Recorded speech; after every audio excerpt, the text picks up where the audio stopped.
इसीलिए किसी ने बड़ा सुंदर कहा है कि लगा सको तो बाग लगाओ, आग लगाना मत सीखो। लगा सको तो बाग लगाओ, आग लगाना मत सीखो। जला सको तो दीप जलाओ, दिल को जलाना मत सीखो। कुछ ऐसा काम करके जाइए। जाना तो सबको है, आपको भी हमको भी, लेकिन जाने से पहले कुछ ऐसा काम कर दीजिए कि आपका समाज में नाम रहे। किसी के काम जो आए उसे इंसान कहते हैं, पराया दर्द अपनाए उसे भगवान कहते हैं।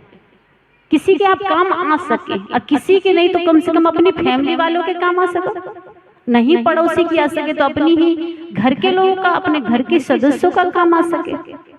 इसलिए मृत्यु लोक है और सबकी मृत्यु निश्चित है। कबीर साहब ने कहा है कि जगत चला जाए यहाँ कोई ना रहैया। चले गए कुंभकर्ण अरु रावण, चली गई राम लखन चारों भैया। जगत चला जाए यहाँ कोई ना रहैया। उत्पत्ति प्रलय चारों युग बीते, काल बलि से कोई ना बचैया।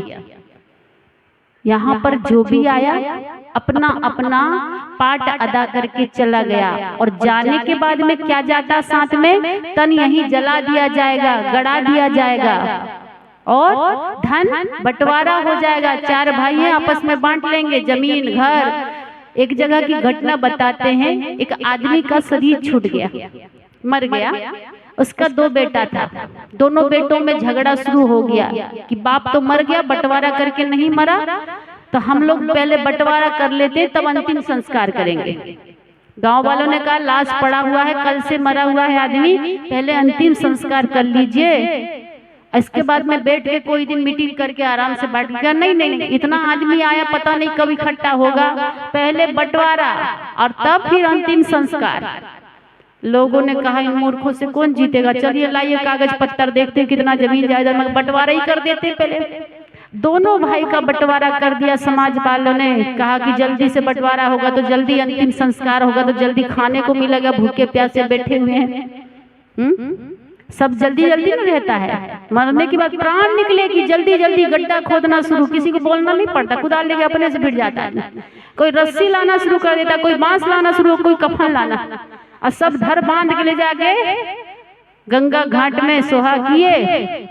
और सोहा करने से पहले जलेबी बुनिया छकने का, छानने का आदेश दे देते कि बढ़िया से छान के रखिए, इधर मुर्दा जल रहा है, उधर जलेबी चढ़ रही, इधर से नहाए और उधर से खाए, घर में आए। यही सच्चाई है जीवन की। दोनों भाई में बंटवारा हो गया।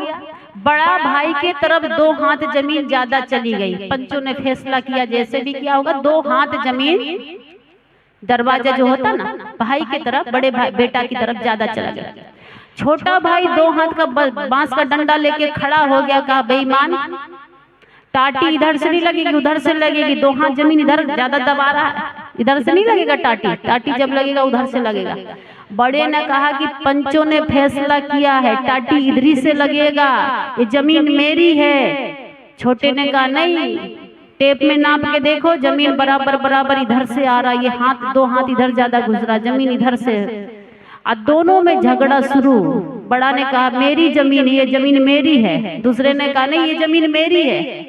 दोनों कह रहे थे मेरी है मेरी है। तभी धरती माता हंसती है, कहती नादानो, ना मैं तेरी हूँ ना मैं तेरी हूँ, बल्कि तुम दोनों ही मेरे। कुछ दिन बाद में अपने घर में फोटो लटकी होगी दीवार पर, जिसपे स्वर्गीय लिखा होगा, दादा की, परदादा की या पिता की, माँ की, देख लीजिएगा।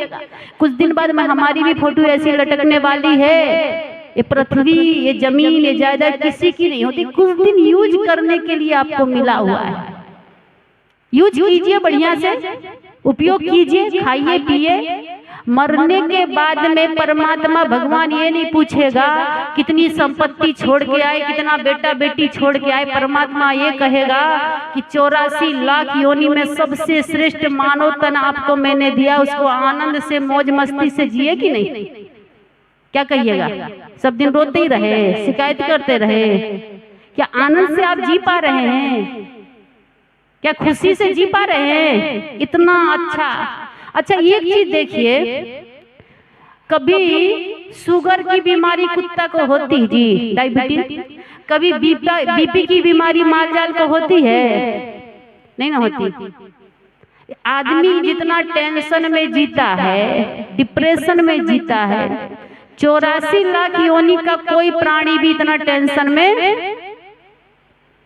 गोस्वामी तुलसीदास महाराज क्या कह रहे हैं, बड़े भाग मानुष तन पावा, बाबा बड़े भाग मानुष तन पावा। फिर इतनी सारी टेंशन, इतनी सारी बीमारी क्यों? जितनी बीमारी आदमी की बनी हुई है, कैंसर से लेके डायबिटीज, हार्ट अटैक, कोई भी प्राणी को इतनी बीमारी सर्च कर लीजिएगा, किसी भी माल जाल, कुत्ता बिल्ली, कितनी हाथी घोड़ा, किसी को ये बीमारी क्यों? क्योंकि आदमी के अंदर में सद्बुद्धि का अभाव। बुद्धि तो बहुत है, बुद्धि की कमी नहीं, सद्बुद्धि नहीं। और सद्बुद्धि कहाँ से मिलेगी? सत्संग से। सत्संग आज का नवयुवक करना नहीं चाहता। बूढ़े लोग 2-4 जगह बैठ जाएंगे, सत्संग करते रहेंगे। कभी कभी हम सत्संग में जाते हैं ना, बूढ़े बुजुर्ग 70-80 के पार कर गए, वही आके बैठे रहते हैं।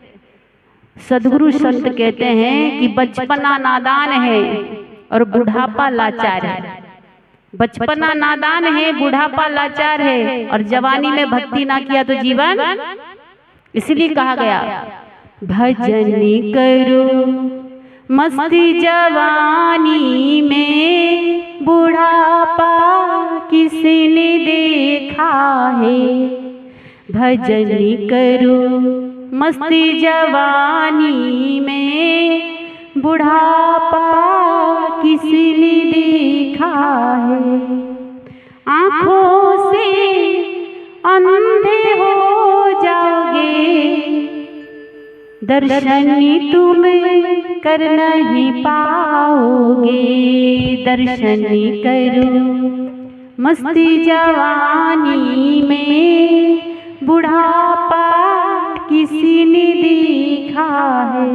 सदगुरु कहते जो बीत गया सो मुर्दा है, आने वाला सपना है, जिसमें बंधन हम काटे वर्तमान समय ही आज अपना है। कल का कोई भरोसा, कल कल कल करते काल आ जाता है। इसलिए आज कीजिए, काल करे सो आज कर, आज करे सो अब, पल में प्रलय होगी बहुरी करेगी कब।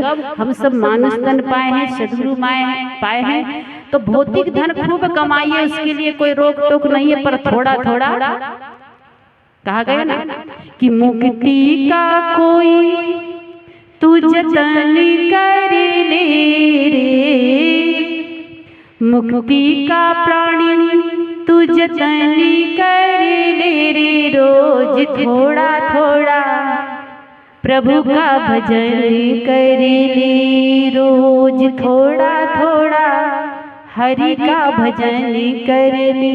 थोड़ा थोड़ा भोजन 3 बार, तो 1 बार भजन जरूर कीजिएगा।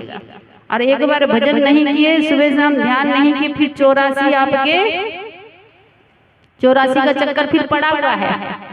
इसलिए धन कमाइए, फिर थोड़ा थोड़ा धर्म कमाइए, भोजन कीजिए, फिर थोड़ा थोड़ा भजन कीजिए, क्योंकि भोजन यहीं तक है और भजन लोक और परलोक तक आपके साथ जाएगा। आप लोगों के समक्ष थोड़ी देर में निवेदन की, समय बहुत हो गया है, 9 ही बजे तक के बाद बोले गए थे, लेकिन ज्यादा टाइम हो गया। बहुत बहुत धन्यवाद हमारे आयोजक परिवार को, उनके समस्त बेटा बहू पोता पोती नाती और बेटियों को भी, सभी को बहुत बहुत धन्यवाद देती हूँ।